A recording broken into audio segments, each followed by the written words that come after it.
What is up, everybody? This is your boy AJTRIP, and welcome to Dr. Shoot, my weekly episode show with what's going on in the world of professional wrestling. It's a couple days late, but we got one coming here for you, and hopefully we'll have one for you in a couple days as well. A special one. You can wait for that. But this one, we're gonna speak on Sheamus leaving the WWE.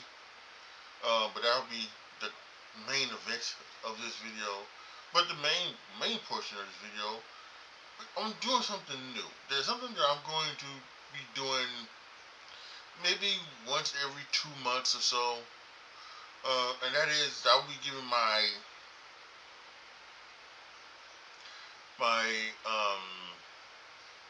I'll give my opinions on wrestlers whose stock is rising or falling, in my opinion. Um, what I mean by that is this wrestler, looking like he's like on his way to, to becoming, you know, great, being used well, whatever. Or there's someone who is not that way, right? What does the future look like? There's 5 wrestlers, so we're gonna talk about that right now. And we're gonna go from the supervisor to the super faller. And so with that being said, let's get started with number 1. My supervisor is Chad Gable. I think Chad, coming off the Mass vs. Mass match, is really getting what some would say the push that he has deserved for years. We know that sometimes that he is not looked, upon as, someone who can be, a main event player. His stature, goes into that, and sorry, so many other, maybe the fact that he's an okay promo. Some wouldn't say that you wouldn't call him great by any means, or astounding, or someone who could talk him into the building. But he is someone who could carry his own. He always has been able to. His wrestling ability has always been top tier. And for at times, the character, Jibble character has been whatever, right? He went to that Shorty G phrase from Vince's era. But for the most part, he's been who he has been, and that's been a tremendous wrestler. So, it's really amazing. And the fact he's come off for the Mass vs. Mass, being in AAA, and the crowd is into it. He has a horrible theme song, but that thing might be on purpose, because that theme song seemed to be a catalyst to try to get people to clap for Chad Gable. I was watching the SummerSlam kickoff show yesterday, and he came out there to kind of confront Penta, who was also out there, and there were people in the crowd like doing his little clap, because he's from Minnesota, so he's doing the skull thing that they do in Minnesota, the skull thing. He's been doing that on television, for the last few weeks. And people in the crowd were doing the skull thing for Chad Gable.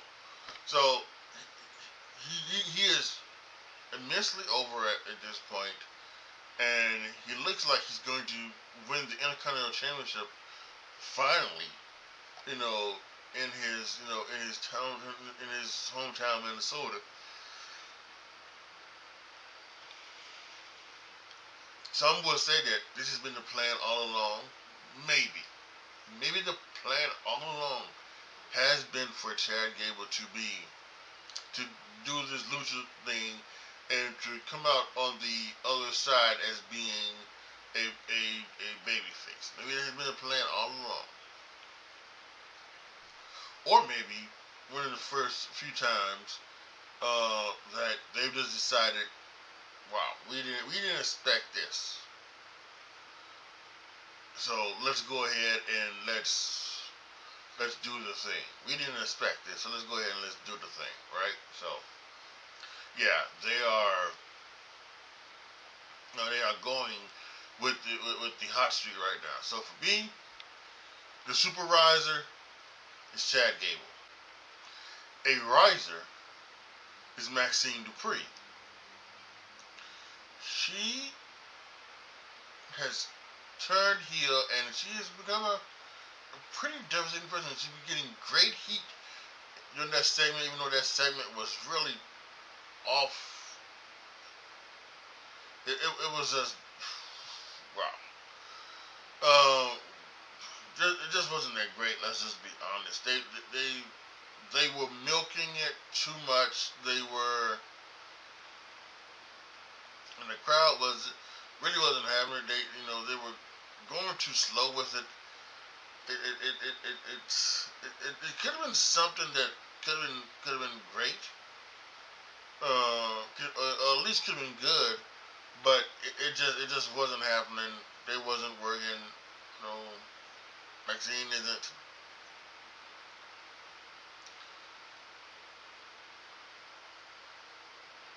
But I shouldn't say she isn't. Yes, she is. That's why she's a riser. But yeah, it was just.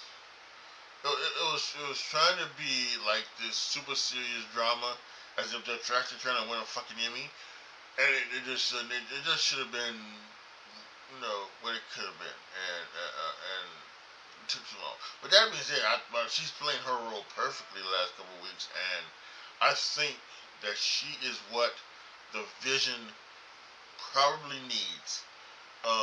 Especially if they're gonna keep this group together. She was definitely what she needs. She's gonna be good for the Vision. I think she could be good for Austin Theory. You know, but someone who can help Austin Theory get tremendous heat. Um. So yeah, I think this was a fantastic changing character. I think she's perfect, and as much as she's improved in the ring, I think it's probably best to catch her in the ring to be a chicken shit heel. For her to be it's best for her to be a chicken shit heel than for her to be an up, a underdog baby face. So I think that could be great. So yeah, this is gonna be. I think this is a good rise. Way to go for Maxine Dupree.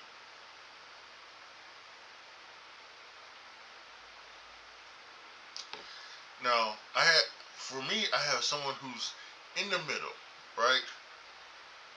Someone who could go either way. His stock could rise, or his stock could fall. And that's Braun Breaker. And some may already think his stock has already fallen. This was a guy who looked to be, joining in with the Vision at the end, at the end of last year, as WrestleMania, looking to be like he's going to be the future of the business. And some may now even wonder, you know, is he, is he even in the main event picture now? Because it's Oba, and he's the big strong guy. And listen, I think Oba and Breaker could be Austin Rock for the next decade or so.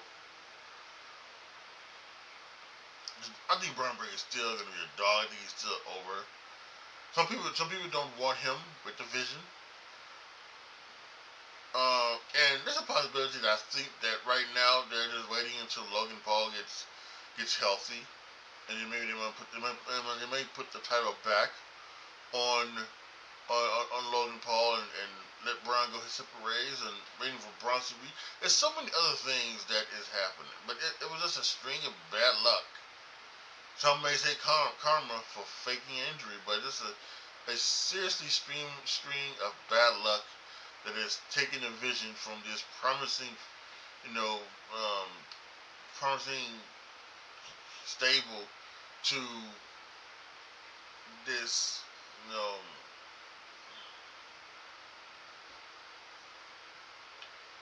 I don't want to say joke, because it's not a joke, but this group of three that has lost Paul Heyman, the division is slowly breaking, because Paul Heyman was a part of the division, but now he's leaving. He's just doing the Brock thing. You know, he's doing the Brock thing. He seems like he has nothing to do with the division. Now maybe this is just they're gonna say that this is just him trying to get the vision to become something better. I don't know, but Brock, it looks like Paul Heyman doesn't want anything to do with the vision. Then he doesn't want anything to do with the Braun Breaker, which I think Breaker and Heyman is a good place to go. Even though Braun can cut a promo, he can when he needs to. But it's always best to have Heyman. You can't do better. You can't do anything without having Heyman. Part of me wonders if he'll end back up with the Bloodline. At some point. So we'll see. But yeah, there's some people that already feel like his stock is falling. But I don't see it that way. I think it can go either way. That's why he's right here in the middle. Because I also think that he still could end up being shooting to the moon. If you tell me now that Braun Breaker is in a major feud for WrestleMania, if Braun Breaker is wrestling for the WWE Championship at WrestleMania 42, 43, whatever it is, in Saudi Arabia, I'm not going to be surprised. I think it should be Trick Williams, but I would not be surprised. I think he's, because whatever it is, he still is that, he still is that guy. WWE has bright future in his way with a lot of folks, and Braun Breaker is still part of that future. So that's why I think Braun Breaker is somewhere in the middle. Someone stock who is falling is Ricky Starks. I don't know, bruh.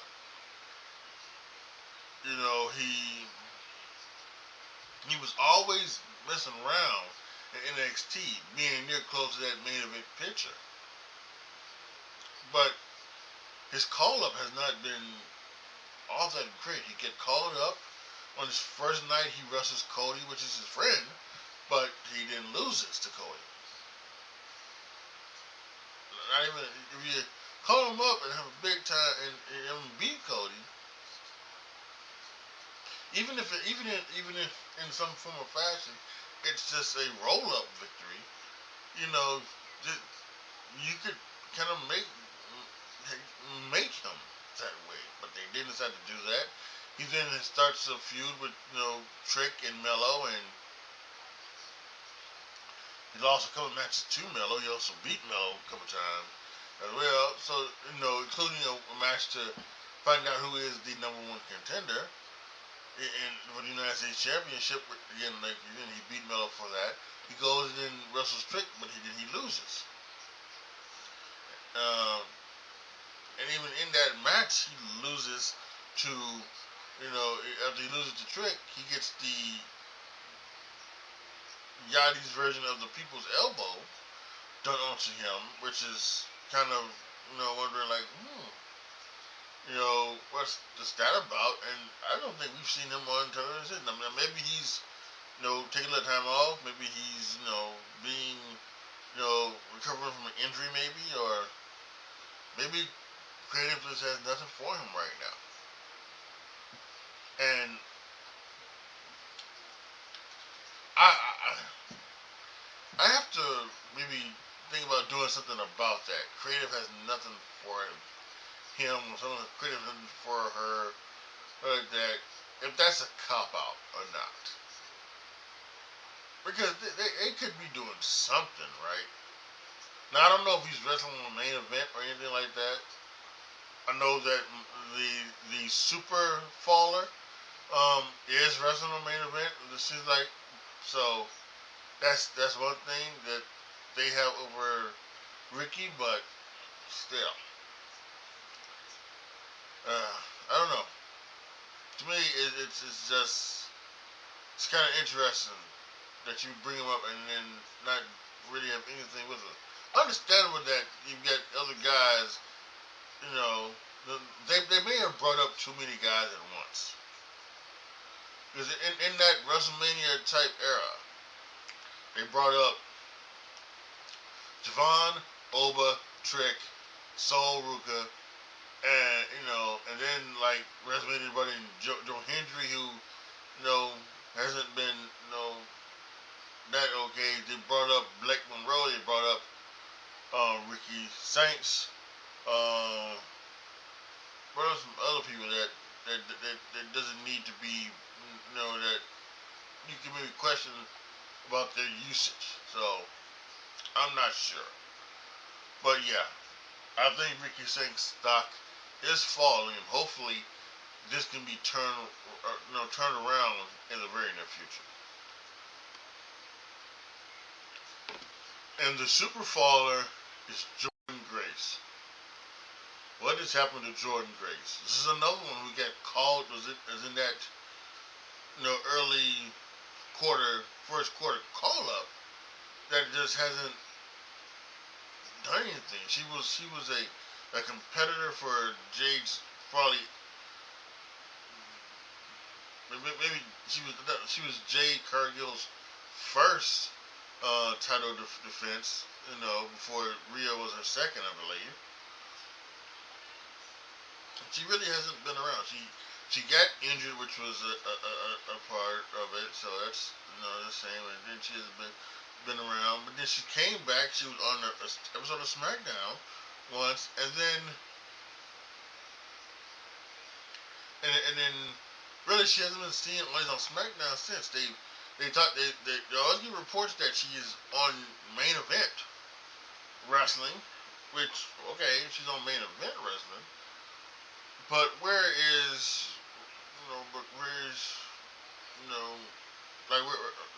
why isn't she not on the SmackDown wrestling? Now we've heard about Rhea Ripley, having to having this meniscus injury, not being able to to defend her title, which that's a whole nother thing in itself. The fact that they're doing an interim champion. So what does that necessarily mean? It's, like for me personally, I'm one of the ones where if she's hurt long enough to where she can't wrestle, then why make it? Why make an interim championship? So I guess it's like one of those things where she's not gonna be she's gonna be out, but not gonna be out so long that we need to take the title off of her. Listen. Again, Mr. Kennedy may have had, Mr. Kennedy may have been diagnosed, but once they found out Mr. Kennedy had he had an injury, they took the thing away from him, the case, the Money in the Bank briefcase away from him, put it right back on the edge. So if she got hurt, I don't know why they just didn't, do this from the beginning. So now we have this ladder match happening at WrestleMania to crown an interim champion. And I'm going to question whether or not, if Jordan Grace isn't in this match. And I seriously mean, I'm gonna have some questions about, why. Because the reports are they have nothing for Jordan Grace. For me, this would be the perfect time to give her something. Like, give her the interim championship. Right? Give her the interim championship, put her on television, and then when Rhea comes back, Rhea can beat her. But you put it on television, you made the crowd, feel something for her. Maybe get invested in her, so that now you got something for her now to do in the future, and someone fans will want to see. So, yeah, I don't know. And again, like I said, I'm wondering what the whole creative has nothing for her thing. To me, I think sometimes that's a bit of a cop out. A creative has nothing for somebody. That doesn't mean that she can't be on television. Like,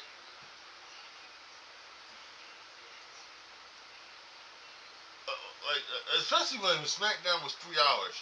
You mean to tell me you couldn't have Jordan Grace go out there and work a 3-minute match with a local girl wrestler, and get the victory, and just to get on television, to keep the crowd, maybe invested in her. You just take her off,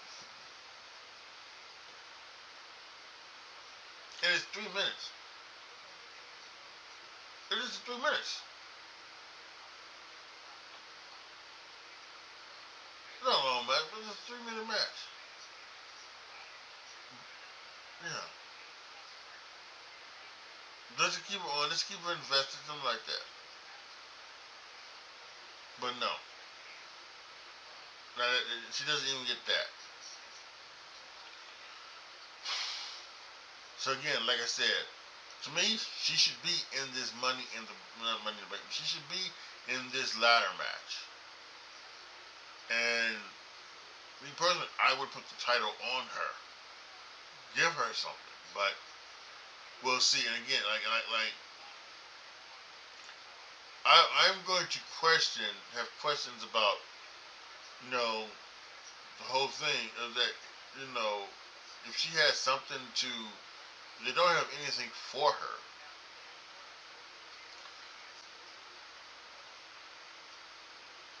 Then, why did they even bring her up? She could have stayed in NXT. She could have been the NXT champion. Everybody left. Blake Monroe was leaving, and Sol Ruger was leaving, and everything like that.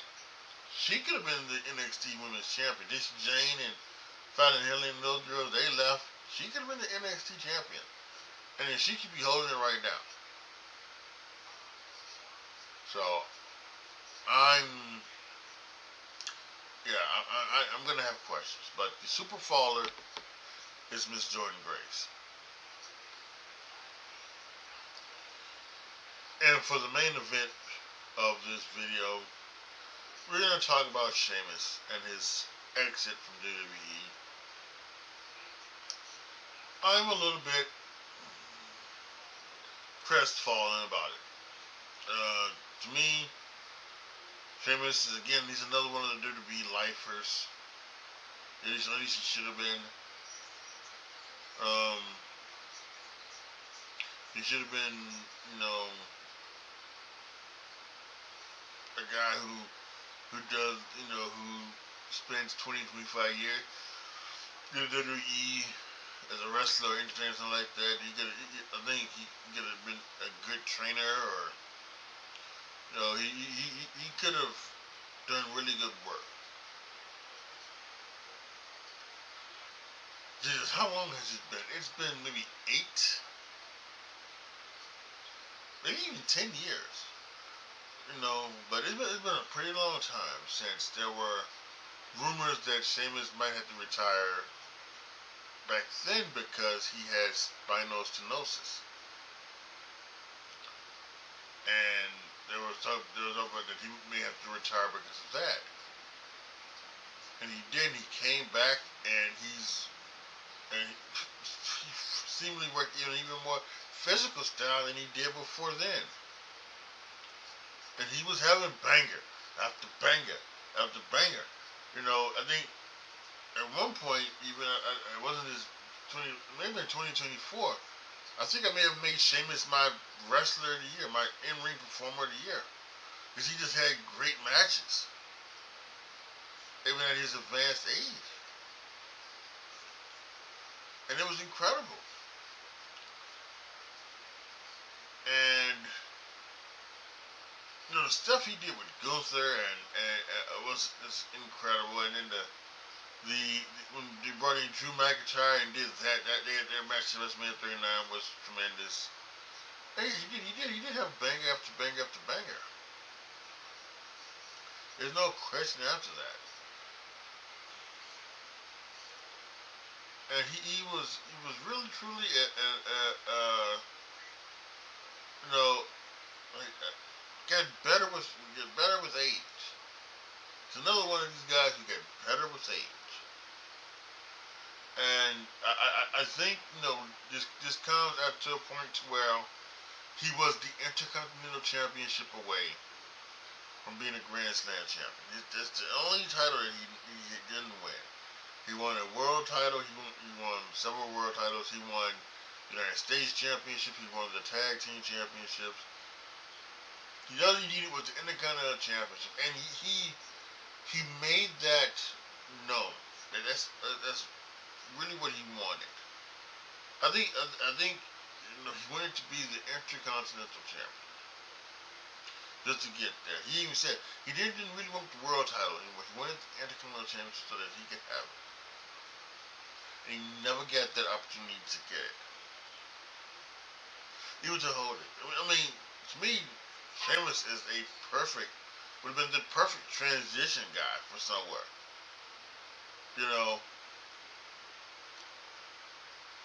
You could have taken the Intercontinental Championship off of one person, and to put it on another person. Like if you wanted to take it off a heel, then he could have had it, and then he could have transferred it to another heel. Excuse me. It all makes sense.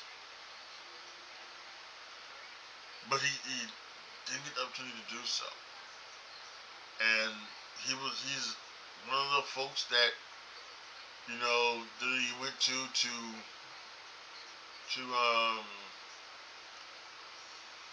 get a reduced contract. They gave him a contract, but at a reduced rate. Sheamus didn't take it, so they're just not going to offer him another contract. And doing a little research before here, I saw that FIFO states that his contract doesn't even run out until October. That's 4 months. Or 3 months, right? This is July, August, September, October. Yeah, it's 3 months. And he hasn't been on TV for a while, I think, because of an injury. And maybe he's still recovering from that injury, right? But to not have him, to not use him, and to just have him be there, not there, and God, it's just a shame. Sheamus is no doubt WWE Hall of Famer. He's just a tremendous, type of being. He's just a I think he's just a really, really great, person. Seems like off, behind the scenes as well. And this sucks. This sucks because he should be with the WWE forever. What he's gonna do, I don't know. Everybody immediately says he's gonna go to AEW, and maybe he will. But to me, like, what are you gonna do in AEW? And what are you gonna do? Like, I don't think there is a dream match over there in AEW. for Sheamus, right? But Sheamus versus Okada. Is that a dream match? Sheamus versus Omega. I don't think is a dream match. And to be perfectly clear, it's not anything to do with Sheamus. It's to do with the other folks. Sheamus versus Hangman Adam Page. Sheamus versus Swerve. Yeah. But what I hope is that I hope there is a change. This is what I'd like to see. I'd like to see there be a change.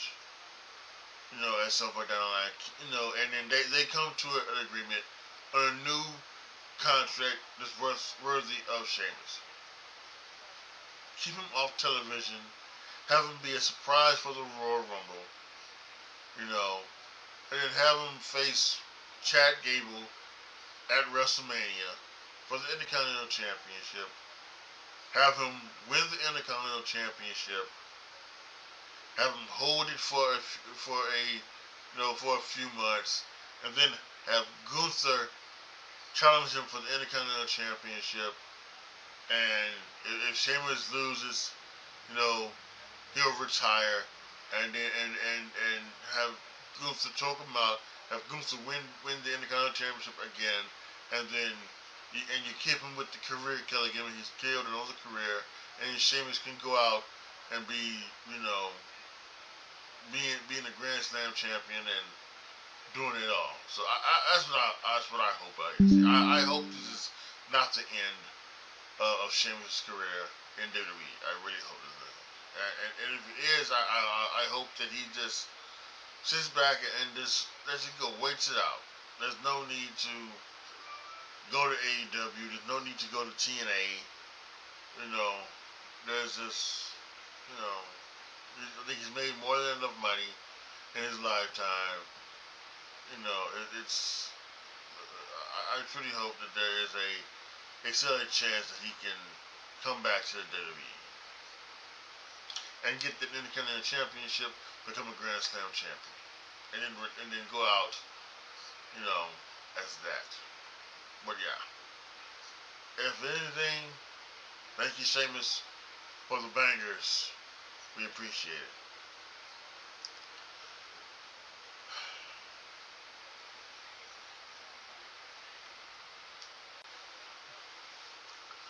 Alright, y'all, that's gonna be it for this episode of That's the Shoot. Post your comments down below. Tell me what you guys think. Let me know what you guys think about this new thing that I'm gonna be doing. These stock, you know, the rising stocks and the falling stocks. Let me know down in the comment section how you feel about it. Do you like it? Do you not? What do you think about the people who got selected? You know, the super riser, a riser, someone in the middle, a faller, and a super faller. Let me know how you think about in the comment section. Let me know. And if you think I missed anybody, or if there's anybody else who you would have think so, let me know all of that down in the comment section. And also let me know how you feel about Sheamus leaving the WWE. Put all that down in the comment section. Thank you guys so much for watching. This is your boy AJTRIP signing off. As always, be good to each other, y'all. Be careful out there. And I am out.